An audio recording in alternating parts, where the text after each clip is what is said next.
Polisi berhasil mengamankan pelaku penganiayaan imam masjid di Belopa, Kabupaten Luwu, Sulawesi Selatan, hingga korban meninggal dunia. Pelaku melakukan penganiayaan lantaran tersinggung dengan ucapan korban.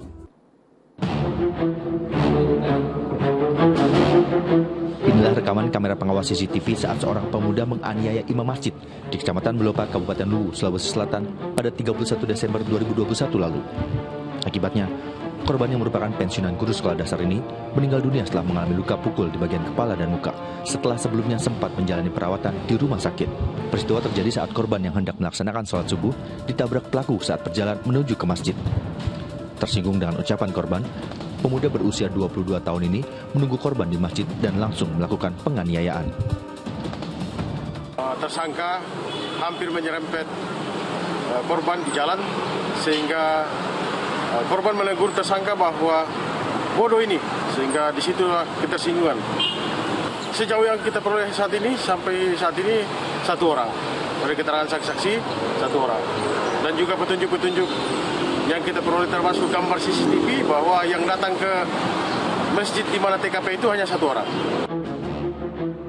Akibat perbuatannya, pelaku akan dijerat dengan pasal berlapis, pasal 340, 338, dan pasal 351 ayat 3 KUHP dengan ancaman hukuman maksimal penjara seumur hidup. Wahyudi Baso melaporkan dari Kabupaten Luwu, Sulawesi Selatan. Ya, inna lillahi wa inna ilaihi raji'un. Semoga almarhum diterima di sisi Allah Subhanahu wa taala. Ustaz, begitu banyak rintangan dakwah yang dihadapi para ulama dan imam masjid di daerah, bahkan harus bertaruh nyawa. Ustaz Atabik sendiri pasti punya rintangan tersendiri dalam berdakwah. Bagaimana Ustaz memandang dan menghadapi rintangan dakwah tersebut? Ya, Mbak Udrih, aktivitas yang mulia itu adalah aktivitas yang ada konsekuensi yang berat. Berdakwah, menyampaikan kebaikan, menjadi ustadz, menjadi guru ngaji, menjadi imam. Namun tuntunan Nabi adalah keteladanan. Kalau kita hanya berusaha yang baik-baik saja, menunjukkan yang baik-baik saja, menjadi teladan dalam berucap, teladan dalam berperilaku, teladan dalam berhubungan, berinteraksi dengan sesama, insya Allah orang pula akan segan kepada kita. Persoalan besar adalah bahwa kita tidak menjadi teladan. Kita kadang-kadang juga abai terhadap tuntunan adab-adab di dalam agama kita. Karenanya ini penting untuk kita semuanya tentunya, para da'i, para ustadz, para kiai, seluruh mereka, para imam dan sebagainya, bahwa aktivitas mulia, profesi mulia ini kita bangun dengan penuh kemuliaan. Dan yang paling inti adalah nawaitu kita ikhlas lillah. Kalau kita mengajak dengan ikhlas, insya Allah orang yang diajak pun menerima dengan ikhlas. Tapi kalau kita mengajak dengan tidak ikhlas, orang pun menerimanya tidak ikhlas. Dan keikhlasan dapat dilihat dari tutur katanya, keikhlasan dapat dilihat dari perilakunya, dari sehari-harinya. Orang melihat kita, orang menilai kita. Ketika menilai dan melihat, disitulah orang akan memberikan sikapnya kepada kita semuanya. Kenapa Nabi sampai dikatakan oleh Allah, wa innaka la'ala khuluqin azim. Imam pertama kita Nabi Muhammad. Dai pertama kita Nabi Muhammad. Penceramah pertama kita Nabi Muhammad.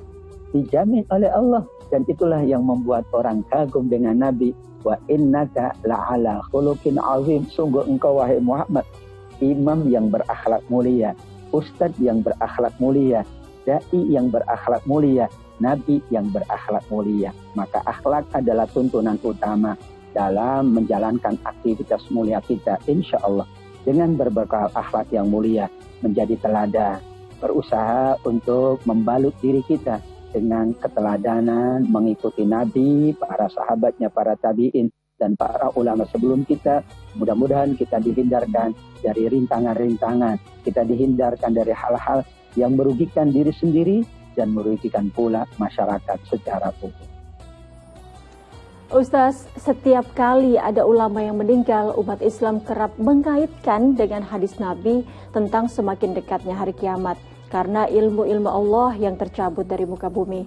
Bagaimana sebenarnya maksud dari hadis ini, Ustaz? Ya, hadisnya hadis sahih dari Nabi SAW, bahwa di antara tanda kiamat sudah dekat adalah hilangnya ilmu. Dan hilangnya ilmu adalah kewafatan para ulama. Namun pemaknaan dari hadis itu harus proporsional. Maknanya adalah kiamat itu sejak Nabi diutus, sudah disebutkan tanda kiamat adalah diutusnya Nabi. Tapi dari Nabi wafat sampai sekarang, Alhamdulillah, Allah masih memberikan kesempatan kita untuk menjalankan kehidupan. Dengan demikian, maknanya adalah bahwa keberadaan para ulama itu amat sangat penting. Keberadaan orang berilmu itu amat sangat penting. Namun, hakikat dari kiamat tetap di tangan Allah. Buktinya yang wafat tidak hanya ulama. Semua orang itu akan menghadapi kematian tanpa terkecuali. Namun, karena hari kiamat itu rahasia di tangan Allah, maka kita tidak boleh memastikan karena para ulama sudah banyak yang wafat, maka kiamat sudah dekat. Kalau begitu kelahiran Nabi, Nabi diutus menjadi petunjuk bahwa kiamat itu sudah dekat. Yang kedua, makna dari hadis itu adalah untuk mengingatkan kita bahwa kiamat itu sejak Allah utus Nabi sudah dekat. Kedekatan itu bukan kedekatan dalam arti waktu, tapi kedekatan dalam arti kepastian. Dari awal Al-Quran berbicara kiamat itu qarib, dekat. Tapi kata para ulama, dekat ini bukan berdasarkan waktu. Dekat ini suatu kepastian. Kalau kita mengatakan kepada orang sudah dekat Pak, maka berarti ada kepastian insya Allah sampai. Tapi kalau masih jauh, kita tidak mengatakan dekat. Kiamat Allah katakan dekat, berarti pasti kiamat itu terjadi. Namun waktunya, kapannya, lebih baik kita serahkan kepada Allah. Jangan kemudian kita mengandai-andai atau mengkaitkan. Karena ini khawatir kita malah menjadi tidak yakin dengan kiamat yang menjadi rahasia dari Allah Subhanahu